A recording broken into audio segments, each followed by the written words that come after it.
Up the play!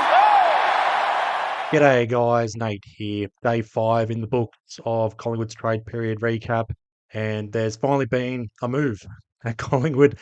A player going out. It's official. Brody Mihocek gone to Melbourne, done as a trade. I thought this was going to be a free agency move in the final day of free agency. So as things stand, we've got Melbourne's future third, our own future third. Everything's just normal, I guess. In terms of the picks involved, Melbourne gets Brody Mihocek and pick 71. Collingwood gets pick 61 and Melbourne's future third. Not a lot in regards to this trade overall. I've seen some Pies fans pissed off about this and just, this is what we're getting back for Brody Mihocek. Got to realise as well, he was a free agent, so this is better than nothing. This could have been nothing. Brody Mihocek leaving for free as a free agent.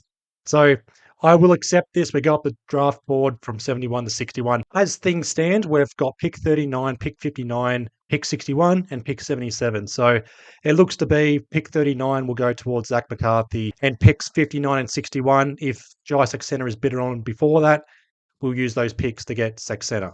But that's all I watch this space. And then who knows if we get a third player in this draft. I would hope we go into the first round of this year's draft the way things are going. Doesn't look like to be a whole lot of movement. Brody Mihocek is out. Jack Buller to come in. There's been no updates on Jack Buller today. No updates on Collingwood interest on Lek Ali, but there was a bit of an update in regards to getting a midfielder. I'm a Ripner boy, and it's not Clayton Oliver. It's Jy Simpkin. So I feel catfished by all of this now. But Mark McGowan, Mark with a C, not a K, journalist at The Age, reported that Collingwood's hunt for a midfield reinforcement has led to North Melbourne's captain, Jy Simpkin. The Magpies had expressed interest in Melbourne on-baller Clayton Oliver, but have now set their sights on Simpkin, who has revealed last month he was unhappy with his midfield minutes. After finishing the season on the wing, Jy Simpkin is contracted until the end of 2029, so it would likely take a strong first-round pick to convince the Kangaroos to part ways with him. And that's the key as well. North Melbourne wants something out of this. Clearly, he's their captain. He is a solid midfielder for North Melbourne, but that's where it's at. Jy Simpkin is a solid midfielder for North Melbourne. Where would he fit in any other club outside of North Melbourne? A team inside the 8, a team pushing for a flag. Where would Jy Simpkin fit? He just seems to be just another midfielder if he's in another club like Collingwood.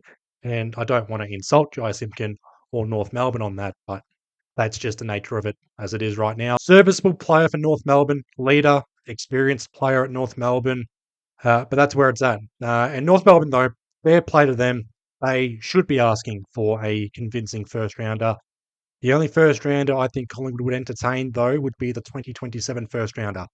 And basically a deal would be done where North Melbourne doesn't reap the benefits of this move until 2027 and Collingwood reaps the benefits now. So I don't expect North Melbourne to just lay over and give Collingwood Jy Simpkin while also paying a certain part of his salary. The interest is real, but the negotiations are going to be far, far, far away, not even close to being considered for a move. North Melbourne would want him ideally off the books entirely, not paying a certain part of his contract.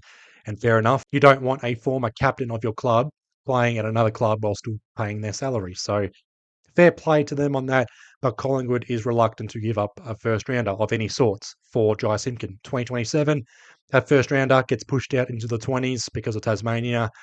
That would be it. Unless, and this is just speculating, they want to do a similar deal where they got Luke Parker and Jacob Constanti into their club.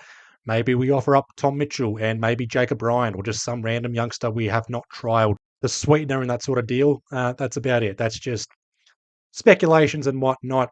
Jy Simpkin, I don't think, will be coming to Collingwood.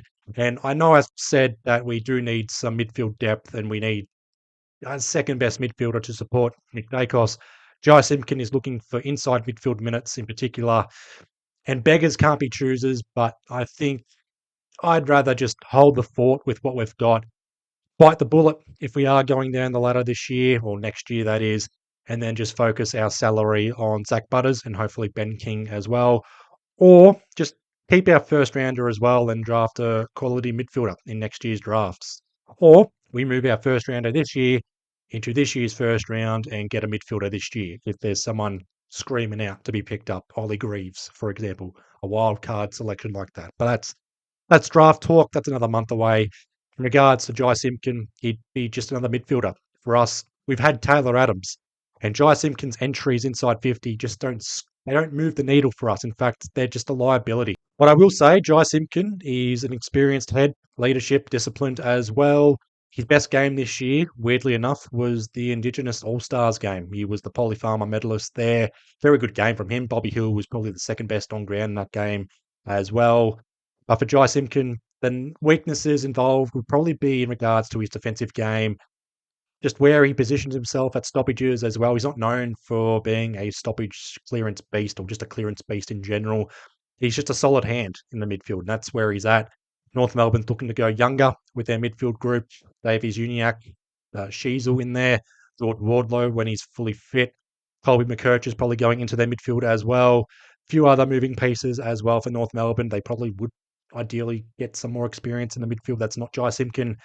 But yeah, that's just waffling on North Melbourne and Jy Simpkin. So that's where it's at. The seeds have been planted, but no major updates regarding Jy Simpkin except for last night from Mark McGowan in The Age. And Mark McGowan's not really known for reporting this sort of news, but when he reports on it, he's relatively right. So it's just interest in Jy Simpkin. It's not a case of, there's a play or a move being done to get Jy Simpkin, and we're about to find out now. No, it's not the case. He's relatively spot on this Mark McGowan, so that's where it's at. Jy Simpkin, Collingwood's interest in Jy Simpkin, it's there, but there's been no negotiations or anything close to a deal or a move being sorted just yet. They've got until Wednesday. We could hear some updates over the weekend, but no major moves would be done until at least Monday. They might just shut this out completely. That's what my prediction is going to be. This will simmer out. North Melbourne will put or nip this in the bud, and they'll probably chase after Leclerc, which hopefully they do for their sake. But that's Jy Simpkin. That's out of house. Let's look inside, internal for Collingwood. Some contract extensions in the off-season have begun. Roan Steele, mid-season recruit, has extended his contract at Collingwood until the end of 2027, and Will Hayes surprisingly extends until the end of 2028. Just an update regarding those two players. Justin Leppage commenting on this. Roan and Will have both been fantastic additions to our program this year, and we are pleased with the progress and development they've shown within our four walls. He loves saying within our four walls. It was great to see them both get opportunities at AFL level this year, and we look forward to seeing where they take their football over the coming years. Earlier in the year, we've had a group of players, including Di Mattia, Harvey Harrison, TJ, Ned Long, Reef McInnes, all recommit. To add Roan Steele and Will Hayes to this list is a great result for the club and for Magpie fans who should be excited for the young talent coming through in our ranks. That's a good little conclusion there from Justin Leppage, and he's right. I mean, it's a statement, but we do have youngsters in the cupboard.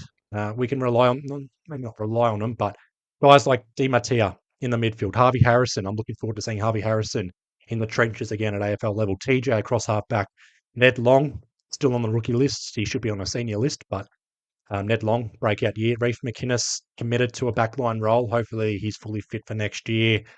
And we've got Will Parker, Ed Allen as well. So players are there just for Craig McRae and our development overall. Give them more consistent time.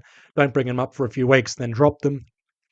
I want to see a full commitment to the youngsters, especially if we are going down the ladder next year. I don't want to see that happen. But if it does happen, just play the youngsters. They've shown potential. We made the wildcard round this year with youngsters, with chopping and changing VFL side. Will Hayes, pick 56 this year. 2 AFL games played this year. So we can find talent late in the draft this year. If we use pick 59 and 61 besides Saxena, we could find someone relatively good. Kicked his first AFL goal against Melbourne on King's birthday.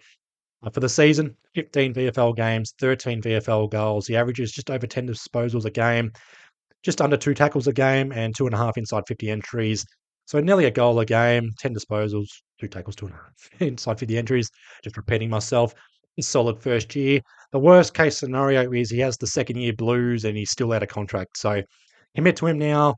He's a bit of a long-term prospect. Jamie Elliott will retire in that time. Bobby Hill, Lockie Schultz, Bo McCreary, Jordan Nagoe, all playing parts up forward. Lipinski, cross half forward as well. And hopefully Will Hayes kicks more goals next year and has some more AFL games under his belt at the end of next year.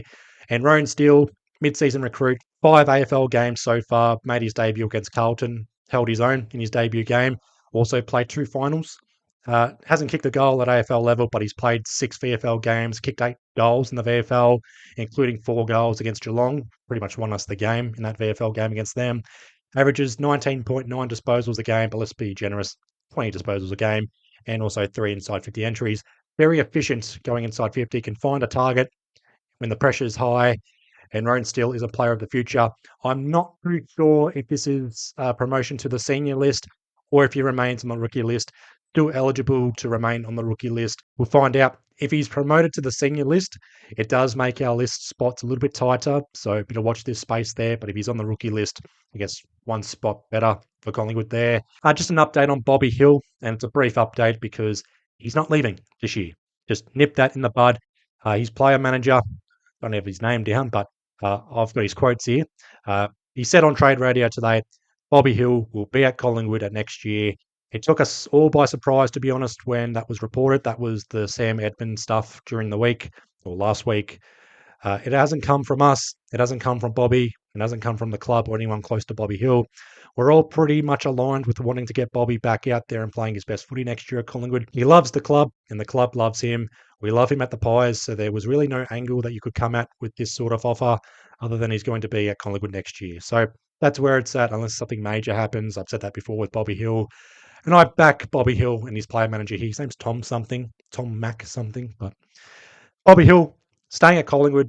Hopefully he sees out his full contract at Collingwood. Hopefully he responds. Hopefully he gets back to his best, All-Australian best for the first time in his career. He's capable of doing such a thing. Basically a new recruit for us. So Bobby Hill staying, Will Hayes extending, Roan Steele extending, Brody Mihocek gone for basically a future third from Melbourne. And there's been murmurs on Jy Simpkin. The interest is real, but I don't think a deal will be done in the next 3 working days. Recording this after work on Friday. I will technically do a recap on day 6 and day 7, Saturday, Sunday, 5 to 10 minutes. There might be murmurs throughout the weekend, but I'm pretty sure there's no trade moves to be done during the weekend.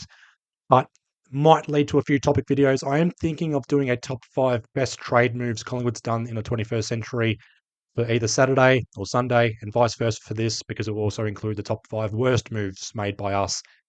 Dane Beams. Yeah, so that's all I watch this space. But any other updates throughout the trade period on the weekend, you'll hear from me. Maybe not first, but you'll hear from me regardless. If you're wondering why I've shaved, I rolled my ankle and I had to shave. So that's the reason why. No excuses. I do apologize for that, I guess. I'll shave my head soon, eventually. That's all I watch this space. But thank you guys for watching. Thank you guys for watching my recap videos, 10, 15 minutes long. I'll leave you guys all to it. Hope you guys have had a good week and have a good weekend. Please be well. Please be safe. And I'll see you guys in the next one. Up the Pies. Up the Pies!